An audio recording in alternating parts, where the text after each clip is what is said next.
Bakit mo ba gusto makipagkita ha? Akala ko ba you don't want to see me ever again? Closure. 2 days ago lang tayo nag-break. Gusto mo na agad ng closure? Wala kang pake. Dahil ano pa tinatayo-tayo mo dyan, Noreen? Umupo ka na. Apa sasabihin? Akala ko ba gusto mo ng closure? Oh. Ayan lahat ng mga binigay mo sa akin. Ikip mo o itapon mo na. Wala akong pakialam, Renzo. Binigay ko sa'yo yan. Bakit mo isasauli? Break na tayo eh. Ano pang gagawin ko sa mga yan? I-display pa rin? Oh? Pati mga sweaters ko isasauli mo? Hindi mo na to gagawin pantulog? Hindi na, marami na akong damit. Gamitin mo pa rin. At bakit? Kasi sabi mo mahal mo ako.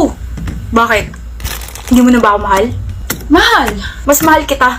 Eh bakit ka ba nakapaghiwalay ha? Noreen, bakit? Kasi nakita ka may kasamang babae.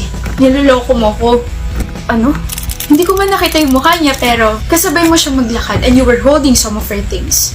Yung mukha mo parang nagmamakaawa pa. Humihingi ka ba ng sorry sa kanya kasi hindi mo ako mahiwalayan? Pues tapos na yung problema niya dahil ako na yung nakapag-break. Noreen, I can explain. Wala na tayong dapat pag-usapan pa. Noreen, huwag mo akong hawakan. She's my prof. I know, right? Huh, left? Huh? I said she's my prof. Tsaka nakalimutan mo na bang med student ako, ha? Malamang marami talaga akong dala. What? I was chasing and begging her kasi ayaw niya tanggapin yung paper ko. Ah, talaga?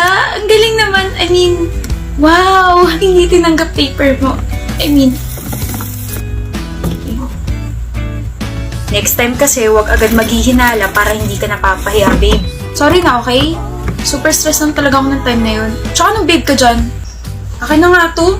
Ba't ba nasa iyo to, ha? Sa akin to mga to. Binigay mo to. I hope may natutunan ka ngayon. Meron.